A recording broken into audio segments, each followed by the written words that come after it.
আসসালামু আলাইকুম। তো নবম পে স্কেলের সর্বশেষ আপডেট নিয়ে আজকে আমরা এই ভিডিওতে মূলত কথা বলবো। তো আপনারা দেখতে পাচ্ছেন আমার হাতে খুব গুরুত্বপূর্ণ একটা নিউজ আসছে আজকে বা রিপোর্ট আসছে, সেটা হচ্ছে নবম পে স্কেলের সর্বশেষ আপডেট নিয়ে। তো আপনাদের জন্য একটা সুসংবাদই বলা চলে। অবশেষে বহুল প্রতীক্ষার পর কিন্তু আমাদের যে নবম পে স্কেল এটা কিন্তু এই সরকারি বাস্তবায়ন করে যাবে বলে আজকে কিন্তু যেই উপদেষ্টা আছেন তিনি কিন্তু জানিয়েছেন। তো সে সংক্রান্ত খুব গুরুত্বপূর্ণ কিছু সুসংবাদ পাশাপাশি সকল আপডেট কিন্তু এই রিপোর্টের মধ্যে আছে। সুতরাং যারা পে স্কেলের সর্বশেষ আপডেট জানতে চান ভিডিওটা প্রথম থেকে শেষ পর্যন্ত দেখবেন। তো প্রথমেই বলা হয়েছে কি যে পে স্কেলে বেতন বাড়ছে 90%, বেশি লাভ হবে মধ্যম চাকরিজীবীদের। তো ভিতরে যে জিনিসগুলো বলা হয়েছে সেটা আমি একটু আপনাদেরকে জানিয়ে রাখি। সেটা হচ্ছে দীর্ঘদিনের অপেক্ষার অবসান ঘটতে যাচ্ছে সরকারি চাকরিজীবীদের। বহুল আলোচিত নবম জাতীয় বেতন স্কেল বাস্তবায়নের চূড়ান্ত ধাপে পৌঁছে গেছে সরকার। জাতীয় বেতন কমিশনের সুপারিশ অনুযায়ী গ্রেড কাঠামো অপরিবর্তিত রেখে সরকারি কর্মকর্তা কর্মচারীদের মূল বেতন গ্রেড ভেদে সর্বোচ্চ 90% পর্যন্ত বাড়তে পারে, যার সবচেয়ে বেশি সুফল পাবেন হচ্ছে নিম্ন ও মধ্যম আয়ের চাকরিজীবীরা। তারপরে কমিশন জানিয়েছে যে বেতন কাঠামোর যে চূড়ান্ত পাণ্ডুলিপি সেটা কিন্তু এখন পর্যন্ত চূড়ান্তভাবে প্রস্তুত এবং সেটি আগামী সপ্তাহেই, রানিং যে সপ্তাহ চলতেছে আগামী সপ্তাহে আনুষ্ঠানিকভাবে কিন্তু সেটা অর্থ উপদেষ্টার কাছে জমা দেওয়া হবে বলে কমিশন জানিয়েছে। এবং তারা বলেছে যে নবম পে স্কেল প্রণয়নের শুরু থেকে গ্রেড সংখ্যা কমানোর দাবি উঠেছিল বিভিন্ন মহল থেকে।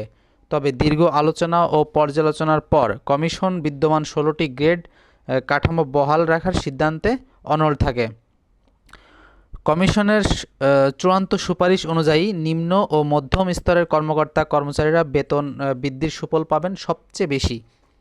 তো তারপর বলা হয়েছে যে কমিশনের সুপারিশে শিক্ষকদের জন্য পৃথক বেতন কাঠামোর বিষয়টিও অন্তর্ভুক্ত করা হয়েছে।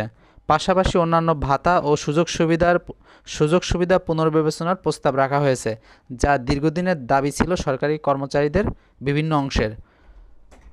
অর্থ উপদেষ্টার কাছে প্রতিবেদন জমা দেওয়ার পর সেটি অর্থ মন্ত্রণালয় যাচাই বাছাই করবে। এরপর উপদেষ্টা পরিষদের অনুমোদন সাপেক্ষে চূড়ান্ত সিদ্ধান্ত নেওয়া হবে।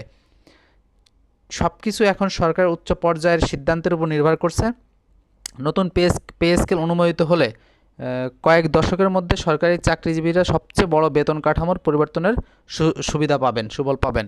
তো এটাই ছিল মূলত সর্বশেষ আপডেট। এবং যে আজকে অর্থ মন্ত্রণালয়ের অর্থ উপদেষ্টা উনি কিন্তু চূড়ান্তভাবে জানিয়ে দিয়েছেন যে তারা এখন পর্যন্ত পে স্কেল বাস্তবায়নের জন্য এই সরকারি বাস্তবায়ন করে যাবে, এমনটি তারা বলেছেন যে আমরা এটা বাস্তবায়ন করে দিয়ে যাব।